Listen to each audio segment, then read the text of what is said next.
Good morning all of you छात्रों, सुबह का नमस्कार आप सभी को।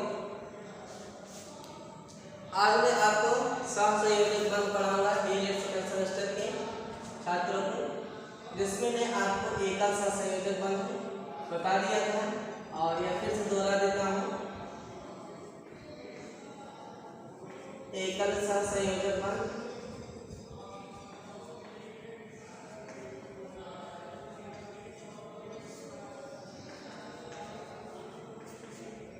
ठीक है, थोड़ा सा देख लेते हैं।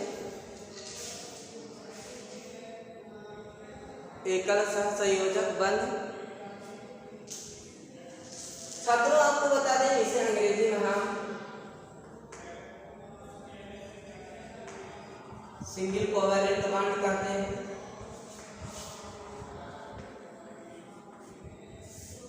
एकल सहसंयोजक बंध क्या होता है? जब दो परमाणुओं के बीच में एक एक इलेक्ट्रॉनों की साझेदारी हो तो वहां पर एकल सहसंयोजक बंध होता है। आप लिख भी सकते हैं, जब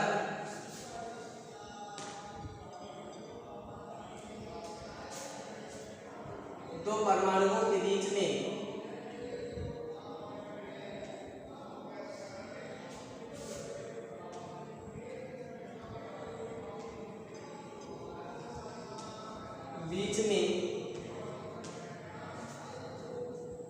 एक एक इलेक्ट्रॉनों के साझेदारी के द्वारा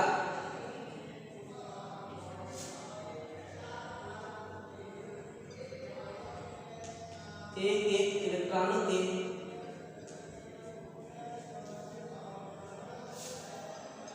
साझेदारी के द्वारा बॉन्ड बनता हो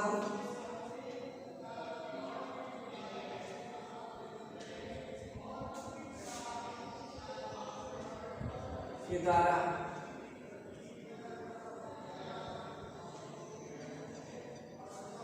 बंध बनता है,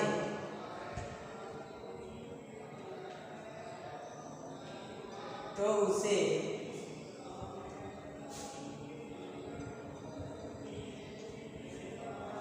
एकल सहसंयोजक बंध कहते हैं।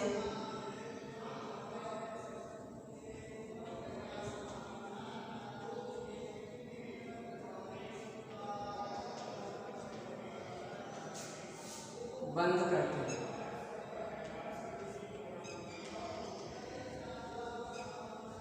जब दो परमाणुओं के बीच में एक एक इलेक्ट्रॉनों के साझेदारी के द्वारा बंध बनता है, तो उसे क्या कहते हैं?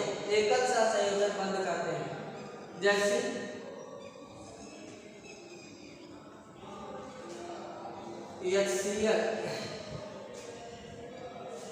HCl में आप देख सकते हैं, एक हाइड्रोजन ले लीजिए, इसके पास एक इलेक्ट्रॉन होगा, Cl के पास 1 2 3 4 5 6 7 होंगे, एक हाइड्रोजन 1 17 Cl 2 8 और 7। अब इस क्लोरीन को 8 होने के लिए कितने इलेक्ट्रॉन की जरूरत है? 7 इलेक्ट्रॉन की जरूरत होगी। कितने इलेक्ट्रॉन की जरूरत होगी? है ना, 7 की होगी। 8 एक इलेक्ट्रॉन की जरूरत होगी उसे कितना होने के लिए? उसे 8 होने के लिए एक इलेक्ट्रॉन की जरूरत होगी। और हाइड्रोजन को कितने इलेक्ट्रॉन की जरूरत होगी? हाइड्रोजन को भी एक ही इलेक्ट्रॉन की जरूरत होगी। तो इस प्रकार से हाइड्रोजन से एक इलेक्ट्रॉन ले लिया, इसके पास 2 हो गए, और क्लोरीन ने इनको अपना एक इलेक्ट्रॉन दे दिया, तो इनके पास भी 8 होंगे। यानी यहाँ पे हाइड्रोजन और क्लोरीन के बीच में एक इलेक्ट्रॉनों के साझेदारी के द्वारा बंध बना, इसलिए यहाँ पे यह क्या हो जाएगा? एकल सहसंयोजक बंध हो जाएगा। क्या हो जाएगा? एकल सहसंयोजक बंध हो जाएगा। ठीक है, संयोजक बंध ना। चलिए कोई बात नहीं, अब हम आपको बताते हैं द्विसहसंयोजक बंध। ये तो उसका पहला प्रकार था। दूसरा प्रकार क्या होता है? द्विसहसंयोजक बंध, द्विसहसंयोजक बंध जिसे हम क्या कहते हैं, डबल कोवेलेंट बॉन्ड, द्विसहसंयोजक ना। तो डबल कोवेलेंट बॉन्ड क्या होता है, द्विसहसंयोजक बंध जब दो परमाणुओं के बीच में, जब दो परमाणुओं के बीच में दो इलेक्ट्रॉन की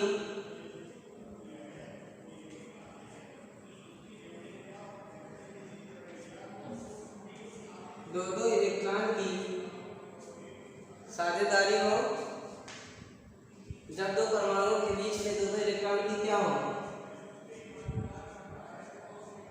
साझेदारी हो, जब दो परमाणुओं के बीच में दो इलेक्ट्रॉन की साझेदारी हो तो वहां पर द्विसहसंयोजक बंध होता है, सहसंयोजक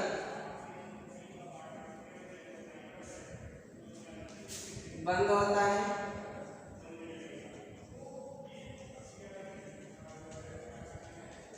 तो वहां पे क्या होता है, द्विसहसंयोजक बंध होता है। जब दो परमाणुओं के बीच में दो इलेक्ट्रॉनों की साझेदारी हो तो वहां पे क्या होता है, द्विसहसंयोजक बंध होता है ना। ये तरीका होता है। जैसे में आप देख सकते हैं, जैसे में हम मान लेते हैं आपका O2, तो ऑक्सीजन के पास कितने इलेक्ट्रॉन होते हैं, 8, बाहर में कितने हैं, 2 और 6, तो 1 2 3 4 5 6 हो गए। ये ऑक्सीजन 1 2 3 4 5 6 हो गए, 2 इलेक्ट्रॉन ले लिया, 8 हो गया, और ये 2 ले लिया, 8 हो गया, तो ऑक्सीजन डबल बॉन्ड ऑक्सीजन हो गया। तो यहाँ पे क्या हो गया, द्विसहसंयोजक बंध हो गया, द्विसहसंयोजक बंध।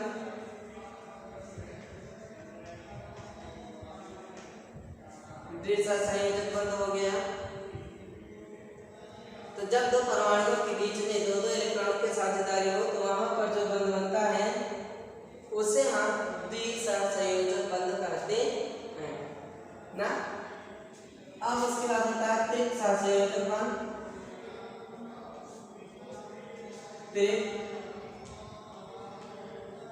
त्रिसहसंयोजक बंध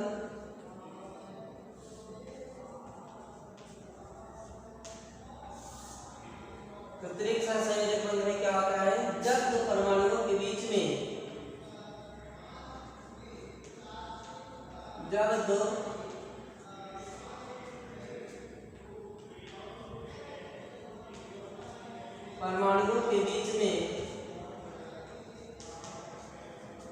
तीन इलेक्ट्रॉनों की साझेदारी हो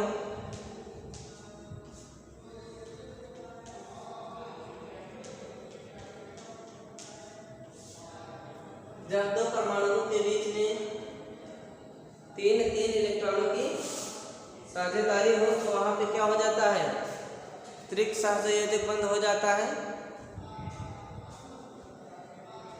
जब दो परमाणुओं के बीच में तीन इलेक्ट्रॉनों की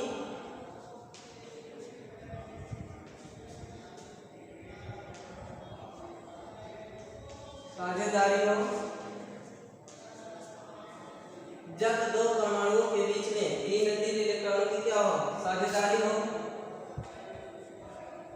तो वहां पर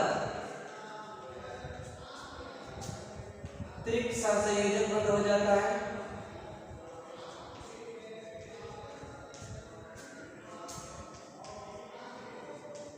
त्रिक सहसंयोजक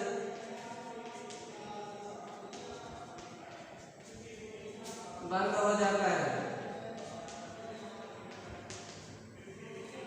जब दो परमाणुओं के बीच में तीन इलेक्ट्रॉनों की साझेदारी हो तो वहां पे क्या होगा, त्रिक सहसंयोजक बंद हो जाता है। जैसे N2 नाइट्रोजन में देखिए कितने इलेक्ट्रॉन है, 7 N है,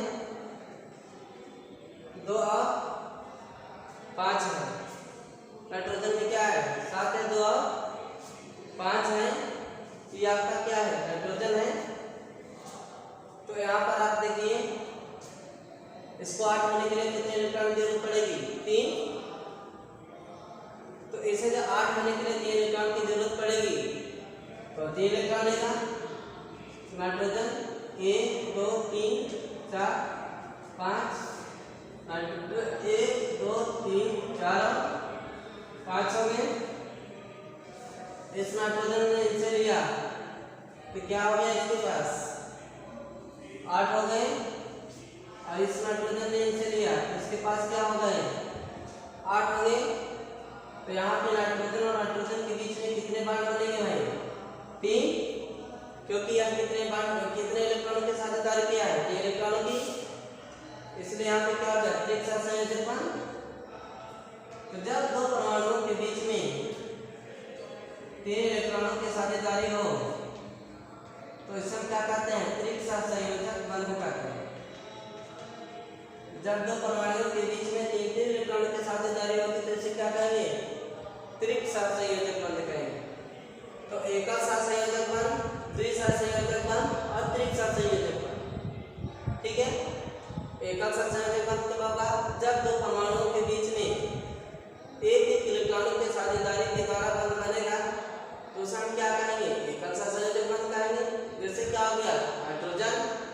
तो हाइड्रोजन यहाँ पे देखिए एक इलेक्ट्रॉन क्लोरीन को दिया, क्लोरीन ने एक इलेक्ट्रॉन से लिया, इसने दोनों के बीच में क्या हो गया, एकल सहसंयोजक बंध हो गए। द्विसहसंयोजक बंध, जब दो परमाणुओं के बीच में 2 इलेक्ट्रॉनों की साझेदारी हो तो वहां पर द्विसहसंयोजक बंध होता है। जैसे O2 ये हो गया, 2 इलेक्ट्रॉन आपस में ले लिए। त्रिक सहसंयोजक बंध, जब दो परमाणुओं के बीच में 3 इलेक्ट्रॉनों की साझेदारी हो तो वहां पे क्या होगा, त्रिक सहसंयोजक बंध। जैसे N2 हो गया ये, है ना। उसके बाद आता है आपके पास वैद्युत संयोजी बंध। क्या आएगा, वैद्युत संयोजी बंध।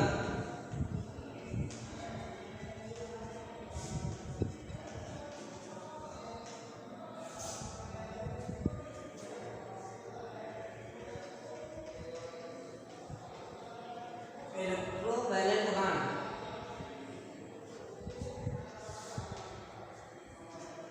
वैद्युत संयोजी बंध। तो ये वैद्युत संयोजी बंध जब होगा तो क्या होगा, ये देखिएगा, जब एक परमाणु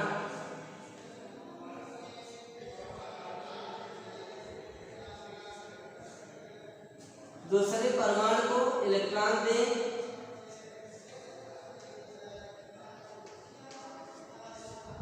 जब एक परमाणु क्या करे, दूसरे परमाणु को इलेक्ट्रॉन दे,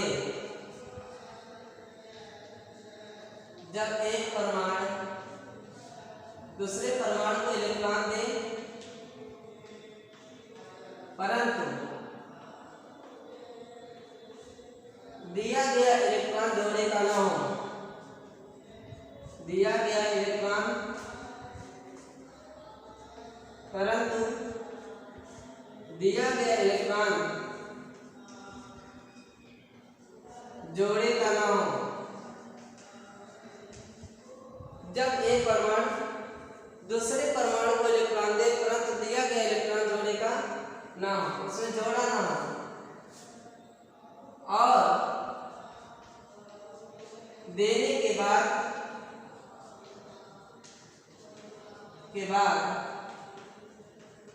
उसे वापस न ले,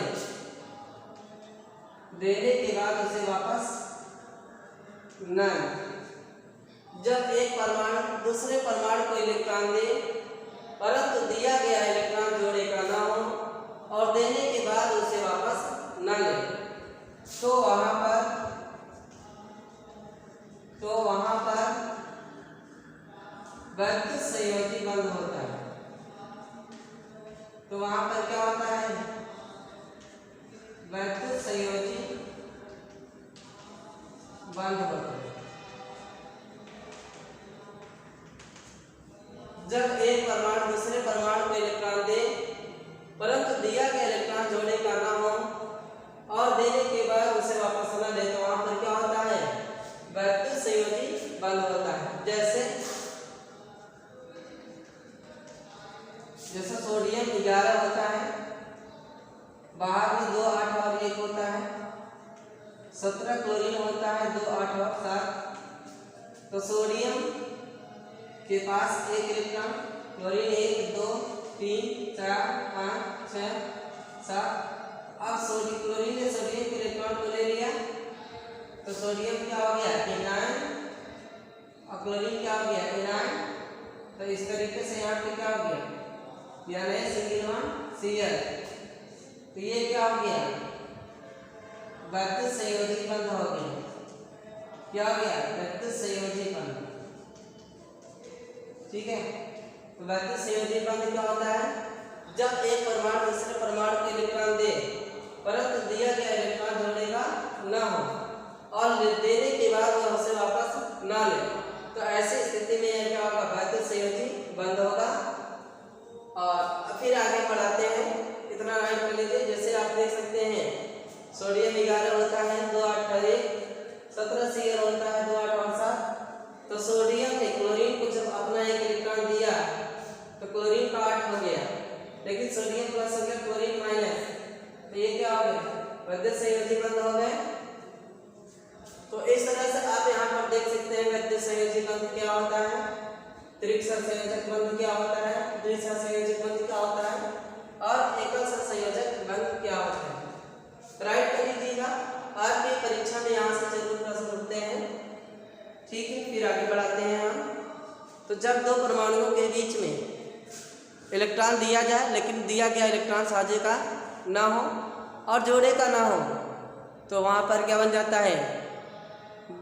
बद्ध संयोजी बंध बन जाता है। अब उसके बाद हम आपको बताते हैं, थोड़ा सा और बताएंगे आयनिक बंध वगैरह।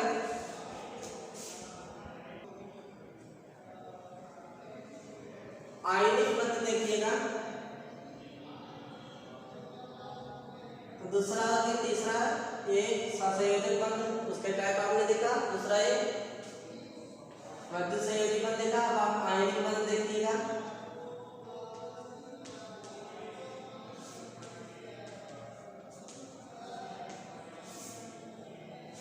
आयनिक बंध क्या होता है? जब एक परमाणु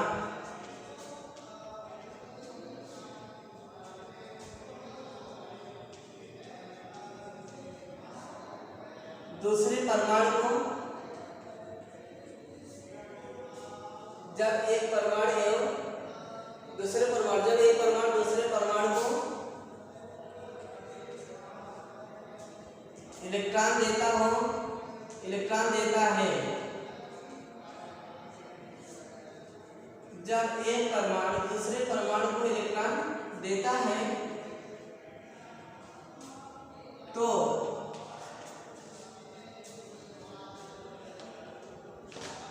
उसे जब वापस न ले तो वह धनायन में बदल जाता है। जब एक परमाणु दूसरे परमाणु को इलेक्ट्रॉन देता है तो उसे जब वापस नहीं लेता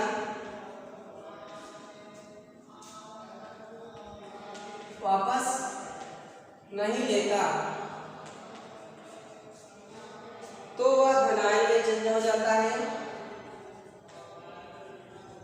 तो वह जब एक परमाणु दूसरे परमाणु को इलेक्ट्रॉन देता है तो उसे जब वापस नहीं लेता तो वह धनायन में बदल जाता है।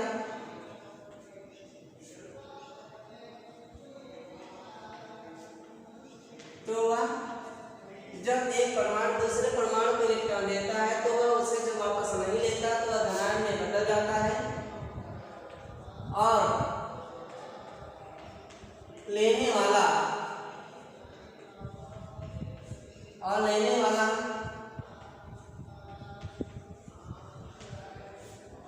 ऋणायन में बदल जाता है, लेने वाला ऋणायन में बदल जाता है। तो जब एक परमाणु दूसरे परमाणु को इलेक्ट्रॉन देता है तो उसे जब वापस नहीं लेता तो वह धनायन में बदल जाता है, और लेने वाला किसमें बदल जाता है, ऋणायन में बदल जाता है। तो इस प्रकार बने बंध को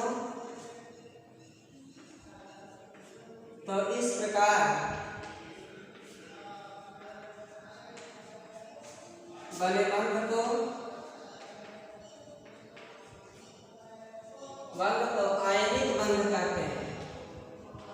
तो इस प्रकार बने बंध को आयनिक बंध कहते हैं।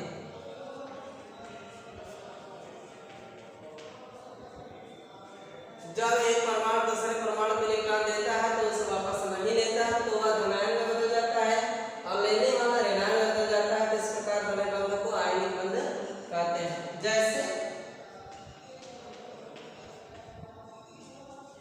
11 सोडियम है, 2 8 और 1, 17 Cl है, 2 8 और 7।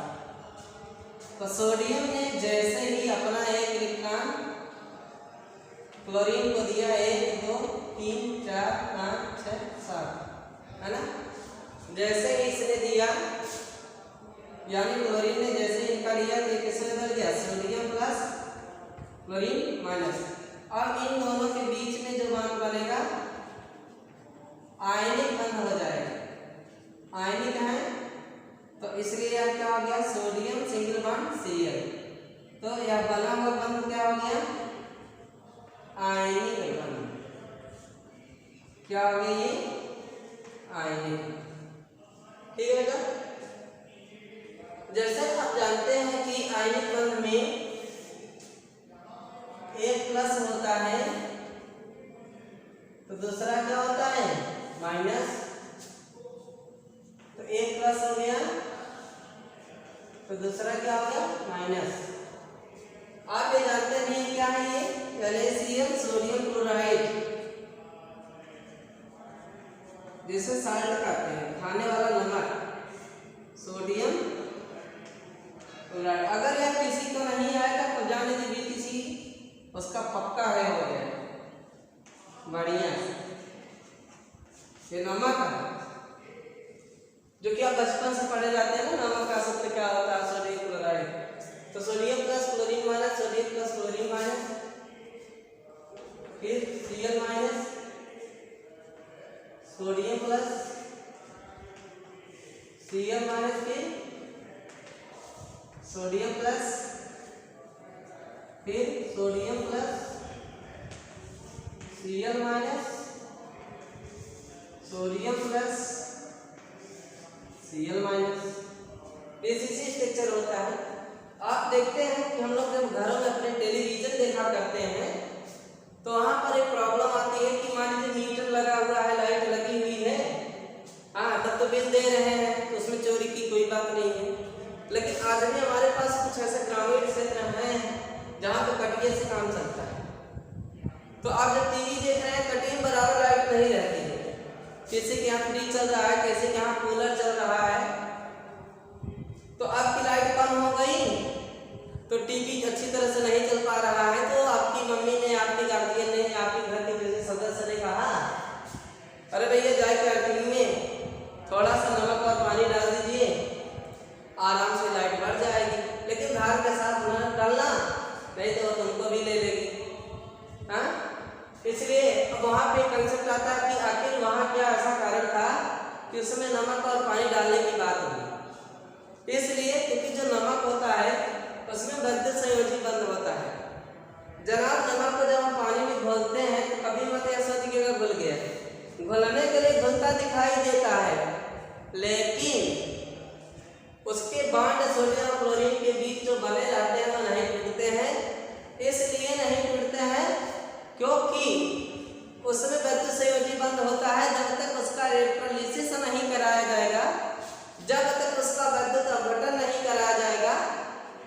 तक वह आसानी के साथ वहां से नहीं हटेगा, मीन्स उसका बॉन्ड नहीं टूटेगा। तो उसका हम इलेक्ट्रोलिसिस कराते हैं। इलेक्ट्रोलिसिस का मतलब होता है, लिसिस का मतलब होता है टूटना, इलेक्ट्रो का मतलब होता है विद्युत के द्वारा टूटना। हाइड्रोलिसिस का मतलब होता है जल अपघटन, जल के द्वारा किसी चीज का टूटना। तो अभिक्रिया का नाम भी इसी आधार पर रखा जाता है कि जल के द्वारा टूटना तो हाइड्रोलिसिस है ना, विद्युत के द्वारा टूटना इलेक्ट्रोलिसिस। और कोई चीज जुड़ता है तो उसका ऑक्सीडेशन हो जाता है। तो अभी मैं आपको जब एक कक्षा पढ़ाऊंगा, जिसमें एक क्लास और पढ़ाऊंगा, उसमें मैं आपको पढ़ाऊंगा कि कुछ रासायनिक अभिक्रियाएं आपको दिखाऊंगा और कुछ रासायनिक नाम भी बताऊंगा। तो वाला चित्र, तो यहाँ पे इलेक्ट्रिसिटी स्पेस होता है। हालांकि यह चैप्टर आपका सॉलिड में आ जाता है, ठोस में, लेकिन आयनिक बंध की बात आई थी तो इसलिए चैप्टर को मैंने सोचा कि थोड़ा सा बता दें, क्योंकि माइंड में कब क्या आ जाता है कोई पता नहीं। तो जब एक परमाणु दूसरे परमाणु को इलेक्ट्रॉन देता हो तो उसे वापस नहीं लेता, तो वह धनायन में बदल जाता है और लेने वाला ऋणायन में बदल जाता है। तो इस प्रकार बने बंध को आयनिक बंध कहते हैं। जैसे सोडियम हो गया, सोडियम क्लोराइड होगा, ये तरीका।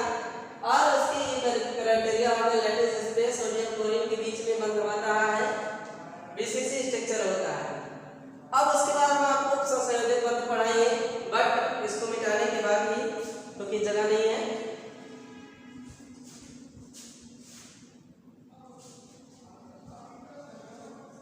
तो उप सहसंयोजक बंध आपको हो सकता है कि अगली वाले टॉपिक में किया जाए, ठीक है।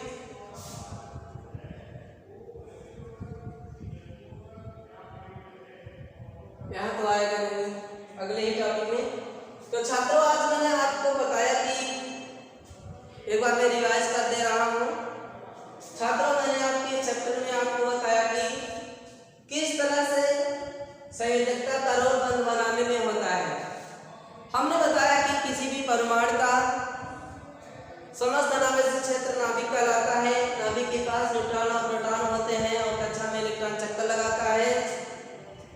और साथ ही साथ हमने अभी बताया कि जो परमाणु होता है वह लाइटली उसकी बाहरी कोश में जो इलेक्ट्रॉन होते हैं जो चक्कर लगाते हैं, यही बंध बनाने में भाग लेते हैं। क्योंकि जो परमाणु का बाहरी भाग होता है उस पर नाभिकीय बल कमजोर होता है। इस क्लास में मैंने आपको यहाँ से शुरू किया था कि देखिए भाई, इलेक्ट्रॉनों के साझेदारी के आधार पर बंध कई प्रकार के होते हैं। जैसे हम इस सहसंयोजक बंध की बात करें तो सहसंयोजक बंध में शर्त होती है कि एक परमाणु दूसरे परमाणु को इलेक्ट्रॉन देगा और दूसरा परमाणु पहले वाले परमाणु से इलेक्ट्रॉन लेगा, तभी बंध बन सकता, वरना नहीं बन सकता। उसके बाद हमने आपको यह बताया कि देखिए भैया, जब एक परमाणु दूसरे परमाणु से इलेक्ट्रॉनों के साझेदारी के द्वारा बंध बनता हो तो वहां पर सहसंयोजक बंध कहलाता है। जैसे कि आप जानते हैं कि सहसंयोजक बंध के अंतर्गत कई प्रकार के बंध आते हैं, जैसे एकल सहसंयोजक बंध, द्विसहसंयोजक बंध और त्रिक सहसंयोजक बंध। तो एकल सहसंयोजक बंध की बात करें तो जब दो परमाणुओं के बीच में एक एक इलेक्ट्रॉनों के साझेदारी के द्वारा बंध बनता हो तो वहां पर एकल सहसंयोजक बंध कहलाता है। जैसे हाइड्रोजन क्लोराइड, आपको बता दें हाइड्रोजन क्लोराइड कहेंगे तो गैस स्थिति में आ जाता है। जब आप हाइड्रोक्लोरिक एसिड कहते हैं तो यह अम्ल स्थिति में आता है, लिक्विड फॉर्म में आता है। तो इस चीज को थोड़ा सा क्लियर करिएगा कि हाइड्रोक्लोरिक एसिड बोलेंगे तो उसका फॉर्म लिक्विड हो जाएगा।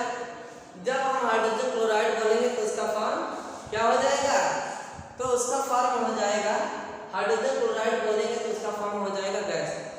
तो एकल सहसंयोजक बंध, द्विसहसंयोजक बंध, त्रिक सहसंयोजक बंध आपने पढ़ा।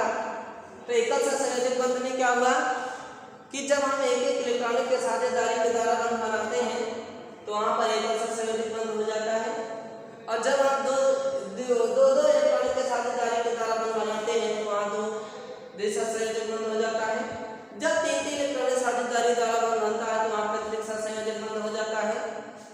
और उसके बाद आपने पढ़ा बद्ध संयोजी बंध कि एक परमाणु दूसरे परमाणु को इलेक्ट्रॉन दे, लेकिन दिया गया इलेक्ट्रॉन साझे का नहीं होना चाहिए और जोड़े का भी नहीं होना चाहिए और वापस नहीं लेगा। इसे आयनिक बंध भी कहते हैं। सोडियम क्लोराइड में बंध भी पाया जाता है। फिर उसके बाद आता है आपका आयरन हो गया। बस इतना ही। फिर अगले दिन मैं अगली क्लास में आपको बताऊंगा कोक संयोजक बंध, हाइड्रोजन बंध के विषय में, पोलर बंध के विषय में बताऊंगा।